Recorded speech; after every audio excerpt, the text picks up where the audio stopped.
This week on the podcast, I tell Claire this all the time. If you don't use it, you'll lose it. This is the final countdown to this year's tax benefits.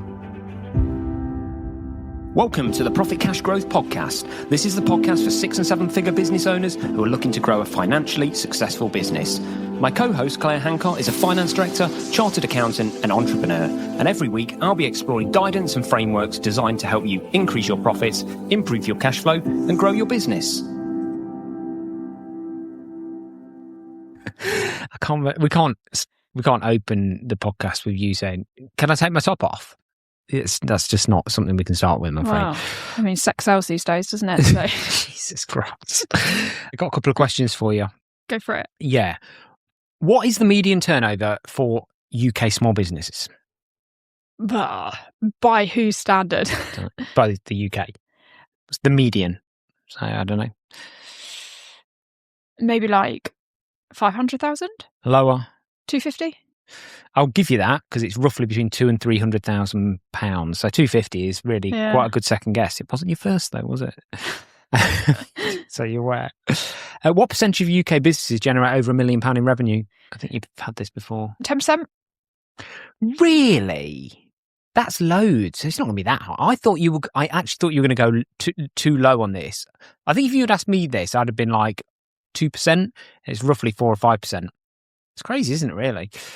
Anyway, that's my quiz done for the day. Spring has really sprung, hasn't it, at the moment, because the blossom is already annoying me. What happens every year with blossom, Claire? We have a cherry blossom tree on our driveway. Well, it's not ours, it's on our neighbour's driveway. Have we talked about this on every podcast? Exactly. It'd be good to listen back to this time last year's podcast. I bet I whinge about the same thing every time. You do. I love it. Pisses me right off. It does. Because this exactly falls at the time where I can start to use the convertible, so I can take the lid down, but then the car just fills with blossom.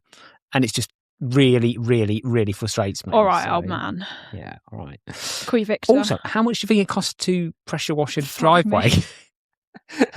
I know, it's the thing that's been... This is thrilling, it's isn't madded it? me. We've got a quote to clean the patio and driveway. I mean, we don't live in a mansion by any stretch. It's a 2-bedroom bungalow, but...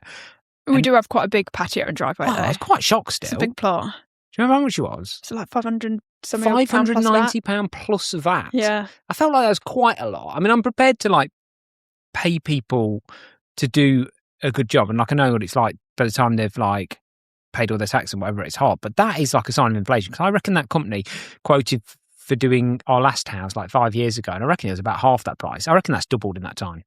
Are they using any materials? Yeah, they obviously use water. Our water, because they can plug into our hose. Water. So it's just equipment. So just no, because they do use. I think they do also use like a treatment chemical wash. But we know that chemical, because when you have it put down on the quarterly turnarounds, it's only £65 plus VAT. So that's not that expensive, the chemical. I didn't want to go into this much detail, by the way, but we're doing it. We're doing this actually, because it's probably like half a day's work, including travel and like set up time and things like that. They've only got the machinery to use and some cheap chemicals, and they're charging £600, which for half a day's work, double that, £1,200. That's like an FD daily rate. I reckon it wouldn't even take that long because our patio's not that dirty because it's only 2 years old. So I feel like it's a lot. They've got a standard price for cleaning the patio, but I bet it's harder if it's like 20 years old versus but that's competing with people that should be earning sort of 100, 150 grand a year. Just FYI. Well, so patio cleaning is the way to go. What right. they say? Trade against well, we're going back to talk about this. What a segue, Claire. What a segue. We've got like, when AI could kill you, this is where you're going to make all your money. So let's find out what this week's news story of the week is. Go on then, crack on.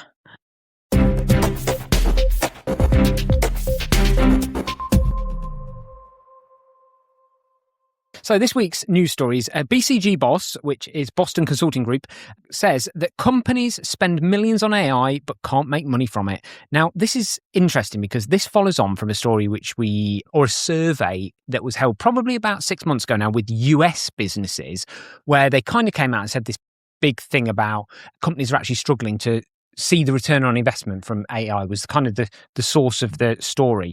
This is a similar one that's been done for UK businesses, and 6,000 executives interviewed over it and various other things. And the executives invariably have kind of responded with this thing saying that they are investing huge sums in AI, but they're doing it out of a fear of losing out, sort of situation on the promise of revolutionary productivity gains.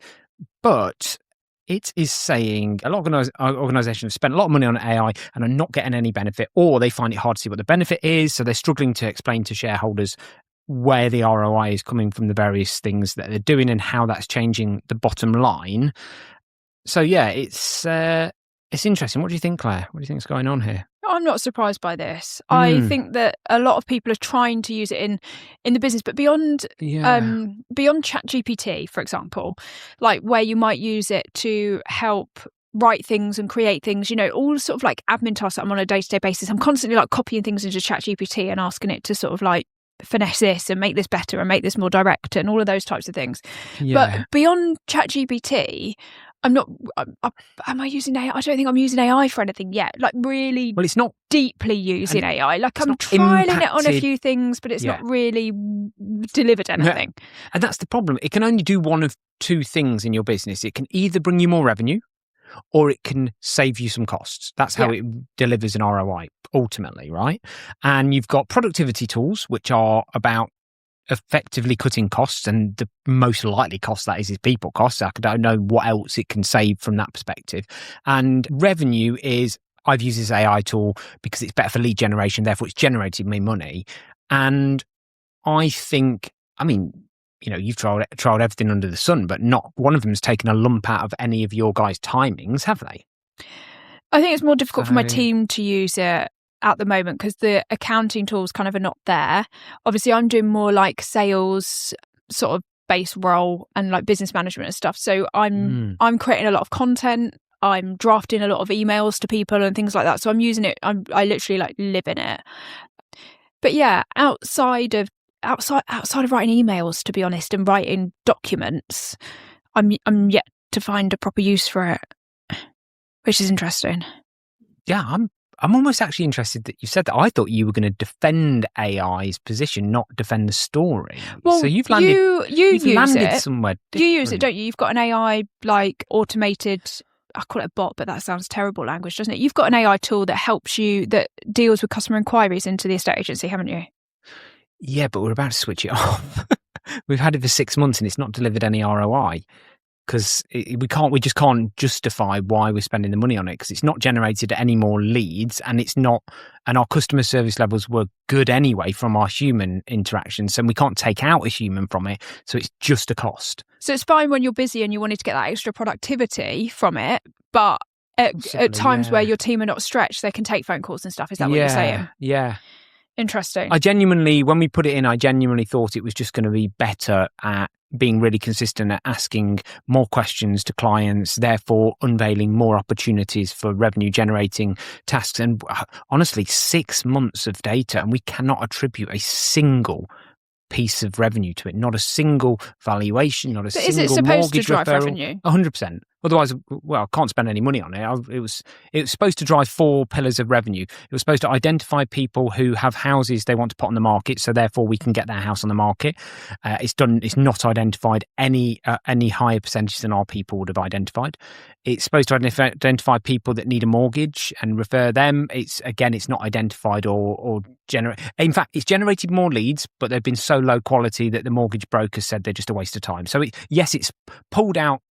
It's pulled out more people who are not really serious about. So it's created more work. So it's created more work, yeah. Actually, it has, yeah. Because it's actually created a load of work for the mortgage brokers, had to try and get hold of them on the phone and just found people don't want to answer the phone, or they're just not talking to them. So they're not really a lead.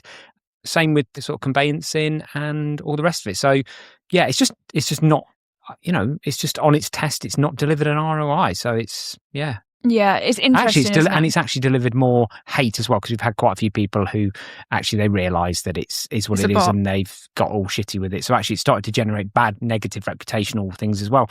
So not only is it not generating ROI, but it's always also potentially negative.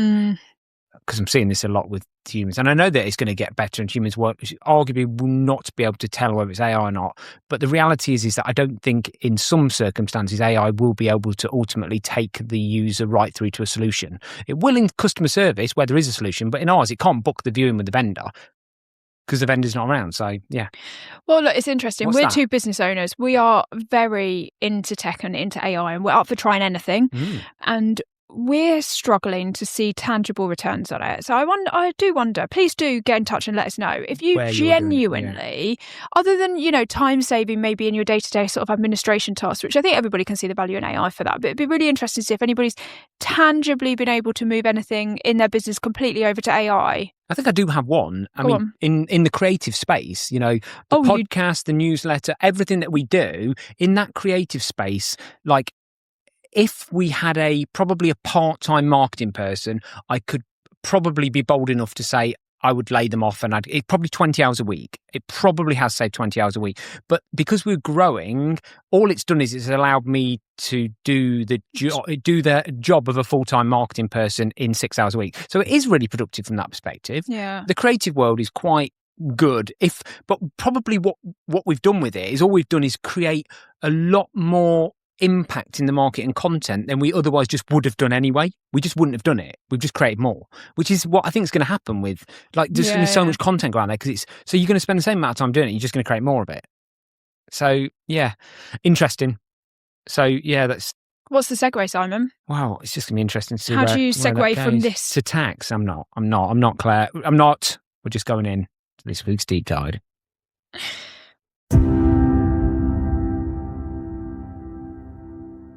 Come on, bore me to death.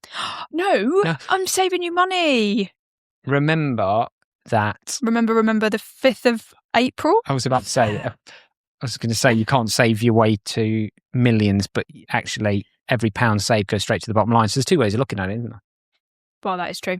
Hey, look. What are we talking about? The tax year, the end of the financial tax year is coming up. So the tax year runs until the 5th of April, and there are a handful of annual allowances that we want to remind you about for limited company directors, just to make sure that you are not losing any of the allowances that you're entitled to. So it's a use it or lose it situation, and we're just going to run down some of the key ones to make sure that you are getting every penny of tax that you can back from this government, because they're rinsing us enough, so we should rinse everything that we can back from them. It's not much.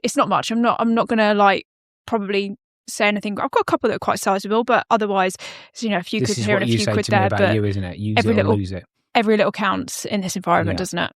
Yeah. Get one over on Rachel. Well, whatever we've got to do. I think she's in trouble again. They're going to be coming back for more this year, aren't they? Don't even go there. We're not talking about this. Right. Go. So start by saying the tax year runs until the 5th of April. So it starts on the 6th of April, runs to the 5th of April every year. It's bonkers that it does that, but it does. And your company year end is irrelevant to these things that we're going to talk about now. So just bear that in mind, that we've got 6 tax tips, and these all apply to the tax year, not to your company year end. So it doesn't matter where your company year end is. Mm-hmm. Okay. So number 1 is the employment allowance. That's £10,500 per year of employers' national insurance that you don't have to pay. Now, for most listeners that we've got, their payroll will be so great that they'll be utilising this anyway. Isn't this lower than this for a bigger business? They dropped the threshold, didn't they? No, they increased the threshold. Oh, increased it to this? Yes. Is it lower for a much smaller business? No. It remained low for a small business though, didn't it? Like really small business payrolls, they didn't change the employment allowance, did they? I literally don't know what you're talking about. They dropped the threshold. I think you're getting confused. The threshold came down to £5,000, and that was the level at which employers' national insurance kicks in. So when somebody's on £5,000 or more a year, you start paying employers' national insurance. That was brought down. But the compromise was that they increased the employer's allowance. Sorry, that's what confused me, because the two things operate in the same arena but really confused me. Yeah, and go in the opposite direction. Okay. So basically, your first £10,500 of employers' national insurance you don't have to pay each year. Now, for most of our audience, their payroll will be big enough that this isn't a thing for them. But if you've got a lot of subcontractors, for example, you might fall into this category of potentially not using your employment allowance fully, or checking that potentially if you've got multiple companies, if you're clever with your structure, you can sometimes get the employment allowance to apply to multiple companies. Okay. So it's worth just having a look at this, because basically if you don't use it by the end of April, it goes and it rolls over and you start the new year afresh. So if you haven't utilised that employment allowance in full in every single one of your companies that you're entitled to claim it in, then consider paying yourself a bonus or something like that. It's normally the most tax efficient way to take money out of your business would be via paying salary if you've got employment allowance. Got it. So make sure you use it in full. In full, in the words of... I don't know where that's from. No, it's Martin Lewis. I don't Make sure you pay off your credit and debit card, your credit card every month, in full. That's what he does. I was going to say in one, which is bullseye. Yeah, bullseye. But people aren't old enough to know that. Maybe that's... I think our audience is old enough if you know it. But they're older than me. Maybe that's where Martin List gets Go on wrong. then. Anyway, we digress. Next Number 2, one, pension the allowance. lumpy one, pension allowance. So you can pay, depending on, most people will qualify for this in full, but just double check your entitlement to it because there are a few little caveats. But can I tell a story that makes this sense? Because somebody said this to us this week, and she was saying that she was trying to work out what to do with the corporation tax she got on various things. Should I pay all my money into my pension, my 60k into my pension this year? And it goes to show how few people know this. And you said, which is great advice, and most accounts don't give them great advice, is, well, why would you pay it in this year when you can backdate it 3 years? So why don't you keep hold of the cash to see if you need it and where you're going to be this year? Because you can always put double the amount in next year. Yeah, look, there's a couple of reasons that people pay into pension. The first one is that they want the money in their pension. And then in which case, it doesn't really matter what year you're paying it in because you can always backdate it if you want to. But the other thing is if you're doing it to reduce your corporation tax bill. And then if you're doing it to reduce your corporation tax bill, you've got to pay it. But yeah, I suggested to her that actually if she doesn't want the money in her pension and she's not trying to reduce her tax bill, then actually don't pay the money in, sit on the cash for now, because she was saying, should I keep hold of the cash instead? So that was the conversation we were having. It's like, look, you get 60k per year pension allowance. That's money that your company can pay into the pension on your behalf. So it reduces your corporation tax bill. It's a legitimate business expense. But the benefit of this is that you can also go back if you've not used that allowance in full for your past 3 years, you can utilise it for your past 3 years. So you've essentially got like 4 years that you need to be looking at any one time. But I did just think about a negative reason why you would want to pay it in straight away is that you lose all the investment benefit, because presumably you're putting 6k in and investing it in the markets. Yes. So if you hold on to another year in cash, you lose a year's worth of growth in the stock market. Yes. Now, the key thing with pensions is that the money actually has to be paid into the pension pot within the tax year. So you just need to bear that in mind and make any decisions about your pension before the 6th of April. Yeah, great. Okay. Number 3. Directors' £300 allowance for trivial benefits. Now, we've spoken about this a few times before. As a business, you can give trivial benefits to employees and directors. And a trivial benefit is basically anything under £50. So it's a gift, it's a voucher, something like that that's under £50. And for directors, you're limited to a maximum of £300 worth a year. You are. So that is a tax year allowance, not a company year allowance. So just make sure that you have given your £300 in full to each director of the business. Full. So if you haven't used it, go buy bottles of champagne, Waitrose vouchers, Amazon vouchers. Just sort of you can't take cash. You can't take cash. That's the only rule, really. No cold hard cash. No cold hard cash. So yeah, make sure you've taken your £300 per director. So if you've got a partner on your company, if your kids are on it, anything like that, it's £300 per director. Free money. Okay, number 4. Staff parties. Maybe we should get AI to do that. So again, we've talked about this particularly around Christmas time. You get £150 per head, per employee that you can spend on entertaining your employees for annual events. So typically this is used for your Christmas party. Now, when we say tax-free, what we are saying is that as the business, this is a legitimate business expense. You can claim back any VAT on it. And so it reduces your corporation tax bill as well. But the other thing that's important to note here is that stuff under the £150 allowance is not a benefit in kind, as in it doesn't go on a P11D. So anybody who's ever had a company car where you get taxed at the end of the year for it, if you spend over £150 a year on staff parties, your staff get taxed for it. So if you haven't used that £150 allowance in full yet, then you can use it as long as you meet the qualifying criteria for the relevant staff party, for example. Fantastic. I was just going to say, even if you've got like £15-20 per employee left, just order some pizza in one lunchtime or something and call it like an annual kick-off meeting or something. Yeah. Good idea. And number 5, an annual health check. Yes. So as a business owner, your company can pay, as an employee or director, your company can pay for one annual health check per year, plus any follow-up checks that are required as a result of that. So if you haven't utilised that yet this year, get yourself booked in, especially if you're paying for that personally. Again, as we just mentioned, there's no benefit in kind for this as long as you qualify for the criteria and you're employed by the company or a director of the company, and it's one per year. Nothing more important than your health. Exactly. And finally, number 6. This is the biggie. And the reason I've left it to the end is because it's a little bit more complicated, isn't it? Yes. So this is deciding on your dividend versus salary split. So with a lot of business owners, what will happen is you'll get to the end of your financial year, you'll figure out what your profit is and how much you can take out of your business. And then your accountant will tell you how much to take by dividends and how much to take by salary. Now, the problem with this is that salaries must be taken in the financial year. So if you've got any like annual allowances or anything like that haven't been utilised fully yet this year, and you're not looking at this now, and we get into April or May without doing anything, you've like waved goodbye to that allowance. Yeah. So what you need to do is at this point in time, you need to be estimating how much your annual profit's going to be, and therefore what the most tax efficient way to take that out of your business is. Because if you need to put some of it on payroll and you want it on in this financial year, you need to be doing it now. You cannot backdate payroll. You can backdate dividends, but you cannot backdate payroll. Okay. For Really the need to get your ducks in a row. for the majority of company directors, at the moment, probably the most common tax strategy is that you would take up to 50k per year. It's kind of a blanket rule. It's generally the most tax efficient thing to do, to take up to 50k per year on payroll, and then over that depends on the company profits and the corporation tax rate that you're paying. Is that the latest? As a general rule. Really? There are Not the old 12.5? No. Just because of the way that employers' NI works and the corporation tax rate works. Interesting. Change of take. Great. Is that a lot? I feel exhausted. I feel like this was quite a lot. I feel like this was like quick fire. Like you just want to get out of it, don't you? I mean, the speed in which you ran through that. Can you just quickly recap? Yeah. So what you need to be asking your accountant about, what I would say as well, I posted this on my LinkedIn. So if you're not sure, just go back and have a little look on my LinkedIn. What's the day today? It's the 20th, Friday the 20th. Mm-hmm. Friday the 20th of March, bloody hell. Friday the 20th of March, go and check out my LinkedIn post. Find the post. It's got all of this kind of written down, and you can maybe copy it and send it to your accountant and just say, can you make sure that I'm covered for all of these, please? That would probably be what I'd recommend to do. If you do that, just give me a little thumbs or a thank you in the comment just to boost my engagement a little bit as well. That'd be much appreciated. So number 1, we've got employment allowance.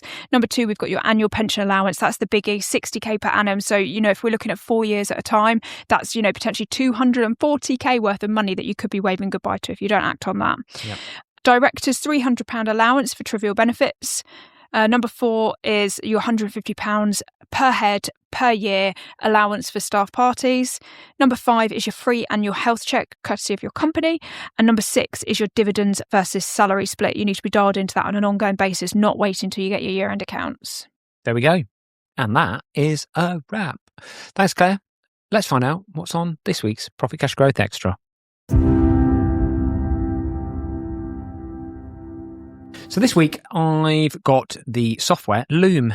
Lots of people will probably have heard of this and used it and be big users of it, but I've been a bit late to the party with it, but I am finding it fantastic. Sorry, I'm actually going to go back through our podcasts and find the exact podcast that we spoke about this on. I'm pretty sure this would have been in a podcast in maybe late September, early October, because we use Loom in my business. I went through a little flurry in around September, October time where I recorded a whole new host of videos, and it was on our Profit Cash Growth Extra. Well, we did discuss last week how it's important to revisit things like every year. Yeah, you are right.